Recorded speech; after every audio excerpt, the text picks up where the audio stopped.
Content presented in Cheshire Corners is for educational and informational purposes only. Please consult a legal professional if you have any questions or concerns about the content of this disclaimer, this series, or the legal implications surrounding psychedelic substances in your jurisdiction.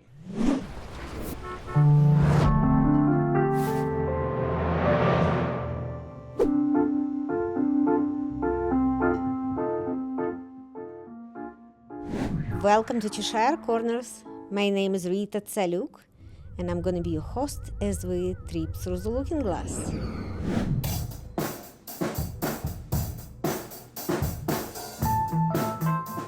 We have here with us Dalena Tran, our guest, who we invited to explore certain things on psychedelics, and you'll have to listen a little bit more about it so you will know what we're trying to explore.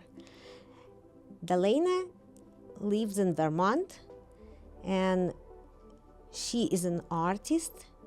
She's a songwriter, musician.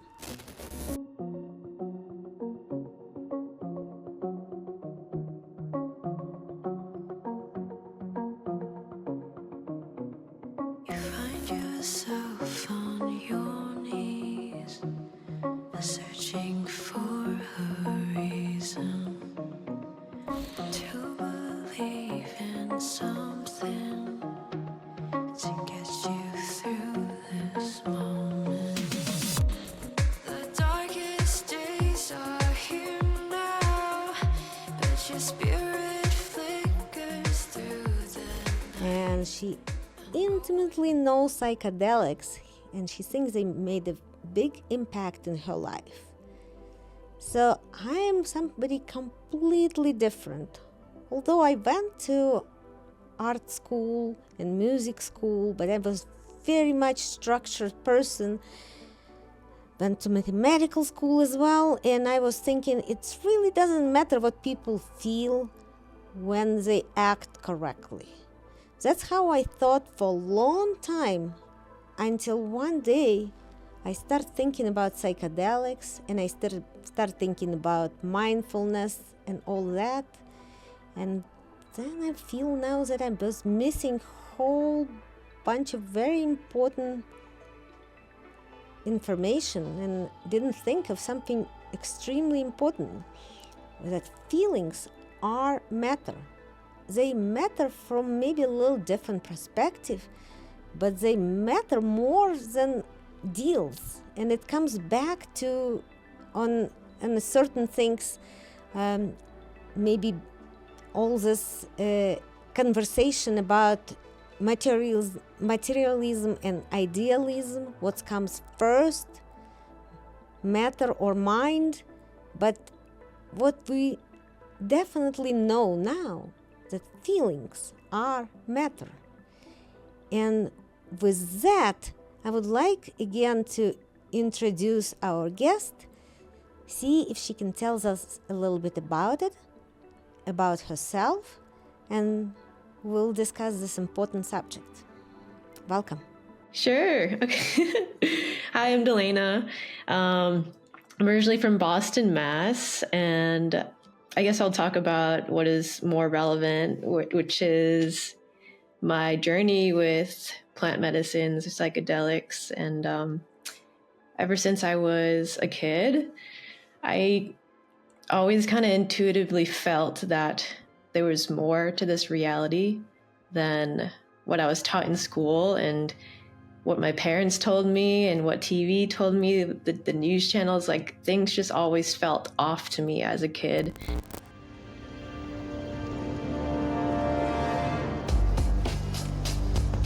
The Matrix is a system, Neo. That system is our enemy. But when you're inside, you look around, what do you see? Businessmen, teachers, lawyers, carpenters, the very minds of the people we are trying to save. But until we do, these people are still a part of that system, and that makes them our enemy. You have to understand, most of these people are not ready to be unplugged. And many of them are so inert, so hopelessly dependent on the system, that they will fight to protect it. Were you listening to me, Neo? Or were you looking at the woman in the red dress? And so I was around like 13 or 14. I was just like entering high school. And I remember I was like in the library with my friends talking, and like one of my friends, he was like really into, he's so nerdy, really just into the dark web. I ordered it off the dark web. I wanted it to be a surprise. I was doing all this research and he brought up DMT, and DMT are actually my initials. So I was like, what is that? Like, and he just started talking about how it's the most powerful drug you could ever consume. And I was like, what? Like, what is that? So it kind of opened the door to me being curious about psychedelics and altered states of consciousness. Did so much, like, you know, went down the rabbit hole with that. So it wasn't until I was like 16 though when I, you know, smoked weed for the first time. I think a lot of people classically start with marijuana in our teenage years. $15, little man. Put that shit in my hand. First time I smoked, I just had like a really bad panic attack and just wasn't the best setting. And I was like sneaking out, so it was already like feeling pretty paranoid. So I didn't do anything like that for another year. And then I gave another try. And then I realized that like marijuana actually like altered my state of mind in a way that I've never felt before. And I started thinking all these new thoughts, and yeah, I felt like it just opened a whole other reality for me. What's this? What are you doing? This isn't me.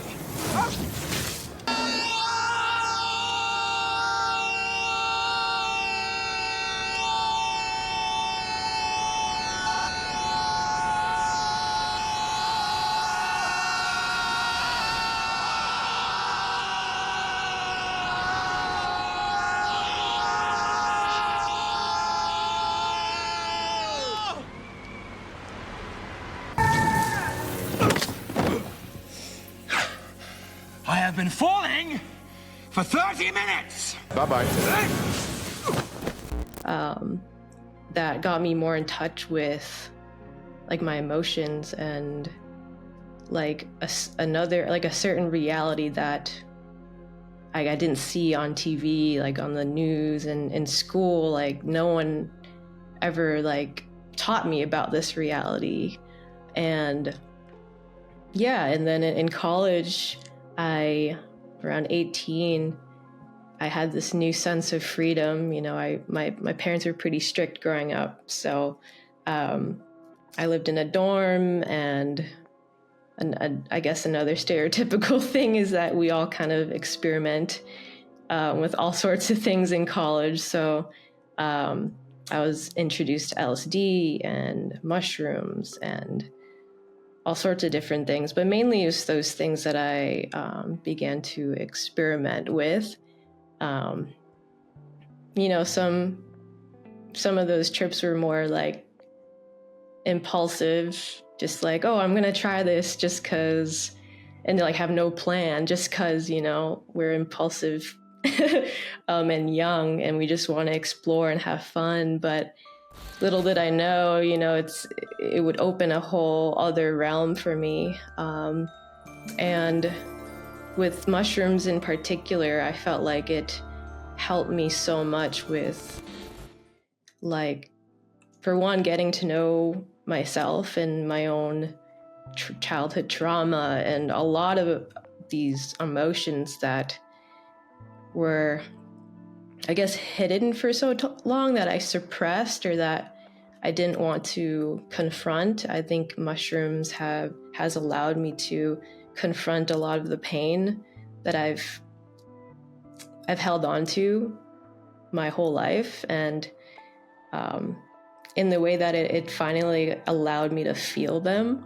And then, like, I would think about all these emotions, I mean, all these memories I had as a child, and it would bring up so much. It would bring up all these emotions of, like, just sadness and pain, but also joy and just the whole spectrum of emotion. So, yeah, mushrooms were a big part of my healing journey, and also my awakening too, because it allowed me to see beyond this fabricated, constructed world that we live in. Hack the planet! Hack the planet! Shut up and get in the car! Hack the planet! Hack the planet! That is kind of like has been shaped by the mainstream media and what we're taught in school, and like it's such a narrow field of vision that we're given in this reality. It's like we watch commercials, we buy products that we think we need, and it's just like it kind of just broke down this whole reality. And you know, like all these ideas of getting a 9-to-5 job and then retiring when you're like 60, and then like it's just like I could see it all and could see all how it all was just like fabricated.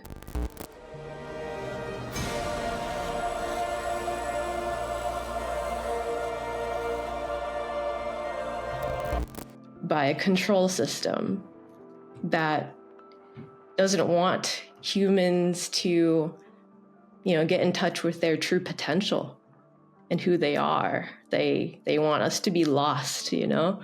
So yeah, part of my awakening to like, I mean, these like psychedelics or plant medicines help with my awakening as well. And then, you know, college was maybe a while ago, 7-8 years ago. Since then, I haven't really done much, but I've actually sat with peyote a few times, and in ceremonies that are sponsored by someone who is in need of healing, in need of guidance, and they've been the most beautiful plant medicine ceremonies of my life. And I've also sat with ayahuasca a couple times too, which is a whole other thing. But yeah, peyote's also been a very big part of my healing journey as well, of just like, just getting in touch with my path on a deeper level, and just giving me so much more clarity with what I'm here to do, and like my own patterns and my own behaviors that hold me back from being who I truly am, and from stepping more into just me. So that's like a short version of all my experiences on that plant medicine. So cool. What do you, when you mentioned that you start seeing a different reality, can we drill a little bit on that? What kind of reality? Do you envision reality now versus how you've seen it before? What's the difference? Good question. I'd say that I feel like it opened up my perception more in terms of I can almost see like the magic of reality in a way. It's hard to even remember what my life was like before plant medicine and psychedelics, but I just feel like that everything's so connected. And a huge part of psychedelics is that it like got me in touch with the feeling of love and connectedness and God, and how everything's connected. And when we hurt someone else, we're hurting ourselves. And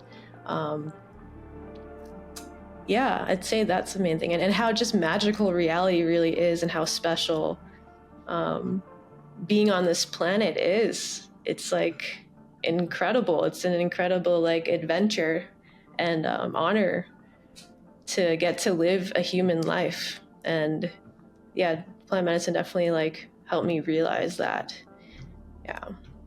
And when you saying job 8 to 5, retirement at 60, you mean by that we just too set on a survival and a standard traditional way of worrying about our survival?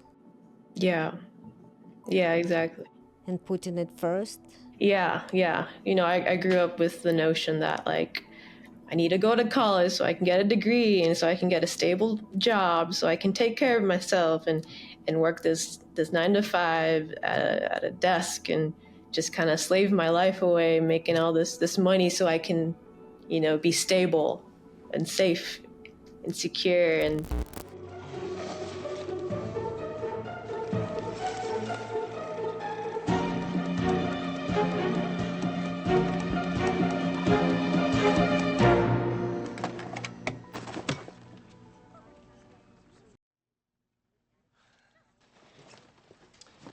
Hello, Peter. What's happening? I'm gonna need you to go ahead and come in tomorrow. So if you could be here around 9, that would be great. Okay? Oh, and I almost forgot. I'm also gonna need you to go ahead and come in on Sunday, too, okay? We lost some people this week, and we need to sort of play catch-up. Thanks. I realized that it's all an illusion, and that probably triggers some people, to say that, because people like really have dedicated their whole life to this sort of lifestyle of like, and it's like normal for them, but I just could never like fit into that box. Yeah. I think it's just because we all have anxieties about survival. We need to pay rent, we need to raise kids, we need to pay for college. So I think at this point of our civilization, I don't think we're quite ready to just say, forget about survival, we'll be just fine. We're getting toward that, but maybe it's going to be a little bit, maybe hopefully 10, maybe 100 years before we can just say robots do everything. We're going to be on universal income, and we will be just creative and thinking, and we're going to have our own challenges, because when we not worry about survival, our minds wandering, and it just, you also kind of have to have good understanding what to do with our minds if we do not need to worry about survival. So that's going to be another question for civilization. But exactly. So for somebody like you who is very much into the world of emotions, feelings, art, music, creativity, how can you abstract yourself from doing survival? How you can live without worrying about survival? How you get rid of anxieties of survival? Good question. Yeah, I mean, it was definitely a process. It wasn't overnight that I was just like, you know what, I'm just gonna like stop worrying, because I did the 9-to-5 life. I got out of college, I got my degree, and I did that life because that's what my parents wanted for me, and that's what I thought, that you should do. You should get a job. And I couldn't do it for more than 5 months, honestly. And that was around the time I was 23. And around the same time, I was reading this book called the Seth Speaks. It's like this channeled series. And Seth basically talks about, he kind of breaks down reality and the way that it works, and like how our thoughts, our emotions create reality. And so I'm reading that book while I'm at this job, and I'm like hating this job. I'm like, I can't be here. I don't know why, but like my soul is like wants to break free of this. And I got to a point where I literally couldn't go to work without like wanting to cry. And so I literally just couldn't do it anymore. Like I felt like I was like my soul is slowly dying. And one day I just came into work and I put in my 2 weeks. I was just like, I can't do this. Like it was a great job. It was like very cushy, and it wasn't the worst thing, but I just felt like I was meant to do more. And so after I left that job, I just started like, doing odd jobs. I started doing like catering, and started house sitting, and whatever fell into my lap, like I just did. And then I just worked at a cafe, but like I had all this free time now to focus on my art and my music while I was working at this cafe. I was not nearly making as much money, but I made enough money to pay rent and like buy food. And that's all I need at the time. And I felt so free. And I realized that like, I'd rather just live that life of like not making that much money, but also like feeling free to do what I want to do. And yeah, which is just making music and, you know, doing my YouTube channel. Cause I know that I'm on the path of like doing more. I wasn't meant to do, you know, the conventional not that there's anything wrong with that at all. It's just, I'm just not cut out for that. But yeah, so I just began to like have more faith. And there's definitely moments where I would have a few $100s left in my bank account and I would just be like, and sometimes not without a job.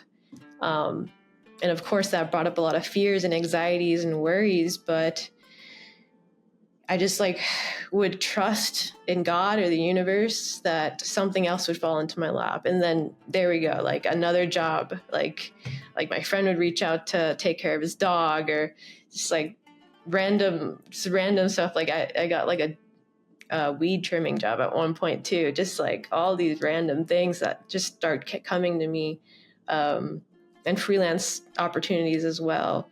And I just started like trusting in that. And the more you kind of like trust in that and like have faith that like things will work out, they will. And you're not supposed to like know how, but you're just supposed to walk forward and have the faith. And I've definitely been able to build that faith over time as long as I listen to my gut and my soul and my heart.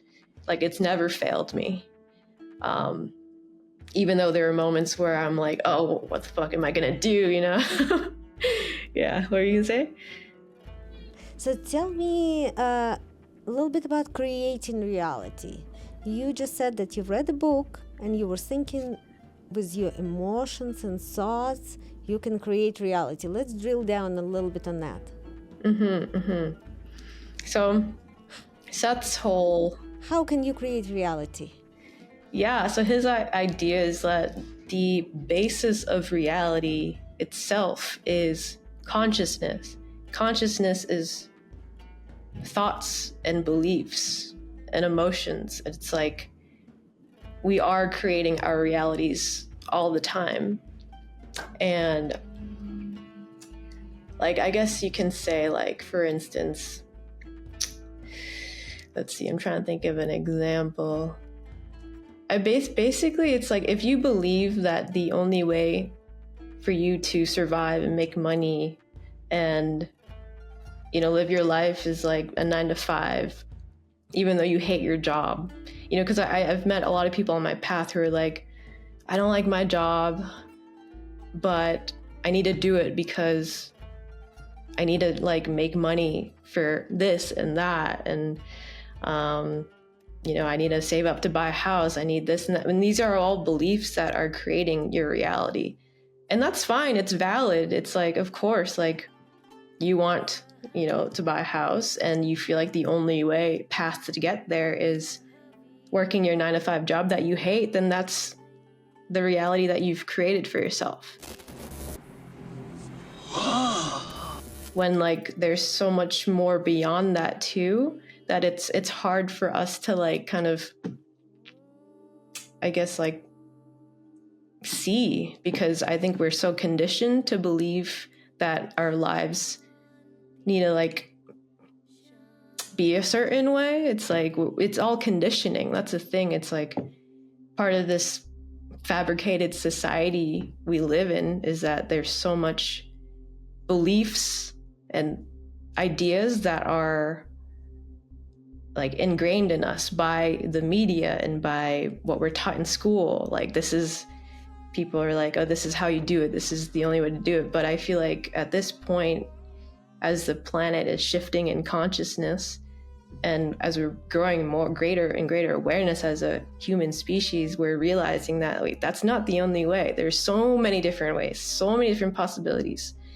And I believe that if you have a passion for something, whether it be art or knitting or painting or singing or dancing or making cakes, like it can be anything. If you love it and you do it and you enjoy it and you trust that it'll like support you, it might not make you money immediately, but it's not the most important thing. It's like, as for me at least, as long as I trusted in the things that I love to do and I kept doing them, reality kept showing me and kept supporting me in the choices that I took in, following my heart and my gut, even though everyone else, my family would be like, what are you doing? Like, when are you going to get a real job? I'm an engineer by trade. I finished the civil engineering university back in Ukraine. So everything has to make engineering sense to me. New reality. How can we talk about realities? What is reality? At one point, the world was flat, right? And then we figured out that maybe it's not flat. The Earth is round. Then the planets around the Earth, and then, well, actually Earth around the sun. But anyway, we have universes. We can think about black holes. We can think about stars. But what if it's not even that? What if something that we creating it all in our minds and it doesn't even exist until we think about that? That's crazy, right? But it could be. So I'm always thinking about this in those philosophical questions, like when you said that since you were a child, you felt like whatever we think about reality, that may not be it. I always had those thoughts too. I always thought, it feels more to me like I'm just sitting here and somebody just showing me a movie that I'm somehow a part of. And maybe that's how we can trust the environment, because somebody who's showing us this movie know what to show to us, so things gonna be fine. And then it's good for mental health, because you trusting the world that things gonna be fine. And that's what the biggest thing for mental health. So I brought it all together in all one pile of things, but I like to drill down on that pile. I like to understand what reality is. And we're probably even not gonna get the answer, but searching for that answer, getting just maybe a little bit closer, really makes me happy. And kind of going to psychedelic community, I would just say it's a community of people who think that Earth is not just round. There is more to the reality. And it just makes me happy to feel that there are some people share that idea, although we don't know all the answers, but we at least sharing questions. So what do you think on that? It's still a mystery to me. It's still one big mystery. And I feel like I did a lot more kind of searching and trying to understand what all this is about when I was younger. But I feel like I'm at a point where I'm kind of more accepting that I'm never going to know fully what this reality is all about and why we're here, and all those questions that I asked, growing up, and just trying to figure it out, but yeah, I think I take comfort in the fact that I don't know, and it is a huge mystery, and there's something very beautiful about that, and something very beautiful about how we're always going to strive to want to understand more and learn more, and how consciousness will always be expanding. Like we'll always just know a little bit more and grow in consciousness. And I believe that, you know, like our spirits, our souls are everlasting, and that the universe is kind of like a big, I guess you can say, like, I don't know, video games comes to mind, but like, I don't know, it's kind of just choose your own adventure in a way. Like you're a soul and a spirit, and there's so many different adventures to be had in this universe. And one of the adventures that you can choose is like to come down to this earth. And this is something I've heard before, where people are like, Earth is like the hardest, most challenging game there is to play in this universe, because it's so dense here. There is just complete opposite polarities that exist in one place. Like the most pain and suffering you can possibly ever endure as a soul, and the most bliss and joy and just a euphoria that you can exist as well. It's like everything is here, the light and the dark, the yin and yang. It's here on this planet, and I feel like there's a reason why that we choose to come to Earth. It's because through all the polarities we learn the most as a soul.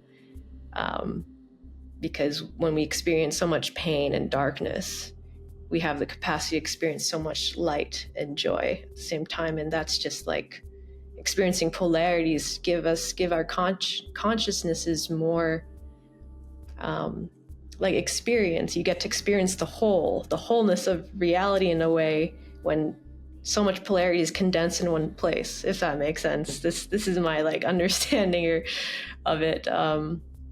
But yeah, I just feel like we're, you know, we die in terms of like, I'm not going to be in this body forever, but my soul will live forever, and my soul in a way gets to decide, as at the same time God gets to decide too. It's like we both get to decide where I'm gonna go next, or what adventure I'll take next, based on what I want to experience as a soul, like what would help my soul expand and grow. So yeah, that's my idea of like, I guess, at least this reality. Yeah. There is one more thought I was thinking for a while, you know, just when we're thinking about psychedelic-assisted therapy, we're talking about certain settings, then we're talking about experience, and then we're talking about integration, right? So a long time ago, when I studied literature and we were doing essays, that's how we were taught in school. In order to put an essay together, you're doing beginning, you're doing ending, and doing kind of a climax of the whole situation of what we want to talk about. So it feels like with everything we do in life, we kind of write our story. And we kind of doing a certain setting, and then we going through the peak in understanding, and then we need to do an integration. So with all of that, every time we go in through the psychedelic experiences, we have to think how we're going to integrate it in our life. And every time we're discovering something, we're going to think how we're going to integrate it in our life. So when we discover about this new prospects on reality, how we're going to integrate it in our lives? What are we going to do next? Now, with this new understanding, what are we going to do next? 1, 2, 3, 4, 5. Breaking it on a very, very simple tasks. What do you think those simple tasks should be? That's a good question. I feel like I'm a pretty action-oriented person. So, like, let's say, for instance, with certain, you know, psychedelic journeys that I've taken, a lot of the time what would come up is like how much I love my family, but I don't express it enough to them. So in integrating. So what would come up in my past psychedelic journeys is the theme of like expressing myself, specifically to the people I love and like my parents. And I have a lot of, my relationship with my parents hasn't been very easy my whole life. And during these journeys, it would show me like how much I actually love them, because I've held on to a lot of resentment towards like, my upbringing and stuff. And what like these plant medicines have allowed me to do is like really just feel how much I actually love my parents and like how much I want to express that I love them and that I should forgive them because they're doing the best that they could. So the way that I've integrated that kind of like idea is just telling them, just like showing up with more love with my communication with them, because it's so easy for me to get frustrated or get impatient with the people that I love and my parents. And what plant medicine has showed me is just like being patient with them and like choosing, to love them. And yeah, it's just like, and also other things that have come up during my psychedelic journeys is like my own patterns, my own unhealthy behaviors that I need to let go of. So yeah, there's so many other things that come up during these journeys, these clarities and these guidances. But the way that I just kind of integrate is how, like when I, back into my reality and living my life, I'm just like, okay. So I learned that on my journey. I become so aware of that pattern that I know I can't do that anymore in my life. I know I need to let go of this certain thing that's holding me back from just like evolving, But yeah, I guess what I'm saying is like, it's like when psychedelics make you become so aware to the point that when you're back in your reality, at least this is for me, like I can't go back to doing those behaviors that weren't serving me because I'm so aware of them now. I'm like, I can't even I don't even feel drawn to like doing that anymore. So yeah, that's how I've like kind of integrated all the things that I've learned just in that way. Yeah. So we are getting close to the end of our conversation. And before I will ask the final question, I would like for everybody to please like us. Please subscribe to our channel. Please go to the details of this video and you're going to find channel for Dalena's and her audience. Please join that channel as well. You see how lovely she is and how it's fun to listen and follow her thoughts and feelings. So hopefully we will boost her channel and help her out, and let's just continue liking Cheshire Corner. And let me ask the final questions right where we started. So my journey brought me to the point that understanding that feelings are matter and maybe matter more than other things. And I think your journey also kind of gets you to the same point, but what do you think? Why feelings are matter? And if they are matter, let us know. Yeah. I feel like we're kind of in this, it's a society kind of overvalues our mind, or we're so mental. But I began to realize that the mind can only get us so far. And my intuition and my heart can get me even further than the mind could ever. The mind has been useful in a lot of ways to plan and, to figure certain things out. But I've always just listened to my gut and my emotions and my heart and my intuition. even though it didn't make sense to other people. And yeah, it's just hard to describe. It's just, I don't know any other way to live. It's just, I just trust in my intuition, my faith, so much more than I can with my head and my mind. My mind, we make up all these thoughts, and then these thoughts become our reality and kind of limit us. Our thoughts can be so limiting.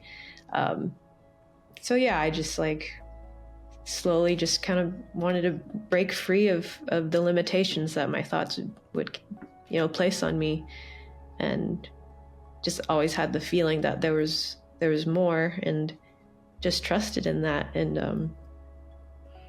that there's so much more, and there's this higher, more intelligent being, consciousness, whether you want to call it God or the universe or the creator, that that's doing things behind the scenes, that's helping us and supporting us and wants the best for us and loves us so much. And I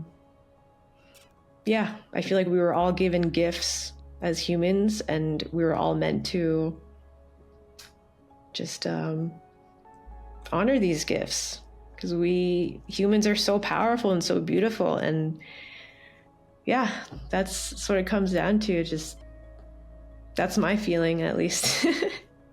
Yeah. So when I was thinking about feelings, and the reason I'm thinking feelings are so important, once I was listening to the rabbis that I usually listen to, and actually he was he has his lecture, and he was talking about higher of a divine, of higher power, of energy and different reality. And he said people listened and applauded, and everybody was so excited about his lesson. And during the lunch, one person came and he said, "All those words you're saying, are you talking about God?" And he said, "Just don't tell anybody, don't spoil it for the rest of the people." So, when you're saying the word God, some people already have stigma against that word, because there's so many things happen in organized religion and everything else. But it's just another way to describe higher reality and higher power and divine and universe, and it's all synonymous. With that, he's also, during his lecture, he was saying that there is a different ways to express ourselves. So, for example, there is a certain container that called, for example, our thought, right? Our word. Word is a container. But if we need to get to the bigger container, that maybe we will have expression like, "Oh, wow," right? It's a bigger container than a word. And then we can maybe have music. And then we can have music and words together. And it's an even bigger container. And the maybe biggest container of all, maybe, is just going to be the silence. It's just a really big container. But to me, also emotions, they're just a very big container. And if we using any of this, words and music together, words that rhyme, silence, emotions are such a huge containers as well. If any of them helping creating realities, that's why I think emotions are so important, because they helping us to create realities. And that's what I kind of believe in right now, or at least I like to believe in it. Mm-hmm, mm-hmm. Absolutely. Yeah. They're the fuel for creation. So thank you so much. Mm-hmm. I really appreciate you. Yeah, thank you so much for having me. Coming to us. Appreciate the conversation. Me too. And I'm sure we will be in touch. And this is a very large and very small community of people who believe that there is more to this world. So let's just stay in touch and build it and create more of this beauty. Sounds beautiful. Thank you so much.